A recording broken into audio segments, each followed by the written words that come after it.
حضور اکرم صلی اللہ علیہ وآلہ وسلم نے ارشاد فرمایا،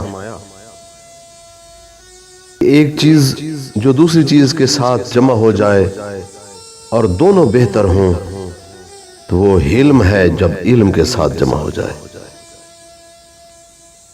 جب تم کسی کام کا ارادہ کرو تو پہلے اس میں تدبر کر لیا کرو، بس تدبر کرنے سے اس کا اچھا انجام نظر آئے گا۔ میری امت کے اکثر لوگ پیٹ اور شرمگاہ کی وجہ سے جہنم کا ایندھن بنیں گے۔ اگر میری امت کے فقہا اور عمراء دونوں ٹھیک ہو جائیں تو میری امت نیک رہے گی۔ مضبوط انسان وہ ہے جو اپنے نفس کی عیب جوئی کرے، مجاہد وہ ہے جو اپنے نفس سے جہاد کرے۔ جب زنا عام ہو جائے تو ناگہانی اموات بڑھ جایا کرتی ہیں۔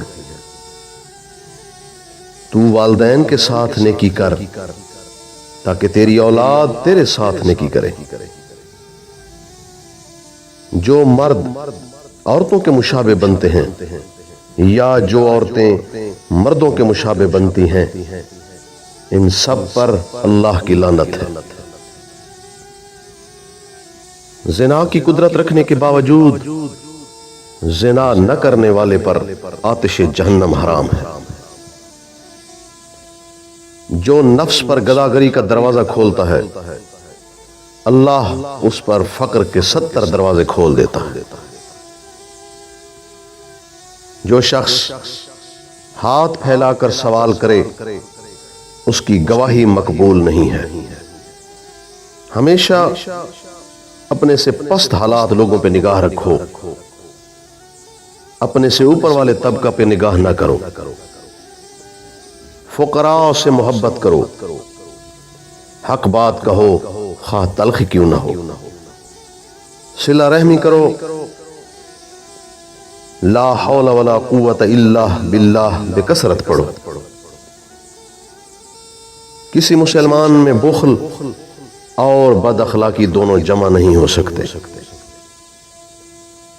جنت میں چغل خور کبھی داخل ہی نہیں ہو سکتا۔ مومن وہ ہے جسے دوسرے مومن اپنے نفس اور مال کا امین سمجھیں۔ مسلمان وہ ہے جس کی زبان اور ہاتھ سے دوسرے مسلمان کو تکلیف نہ پہنچے۔ رشوت لینے اور دینے والا دونوں جہنمی ہیں۔ جس شخص کے دل میں رائی برابر تکبر ہوگا وہ جنت میں داخل نہیں ہو سکتا۔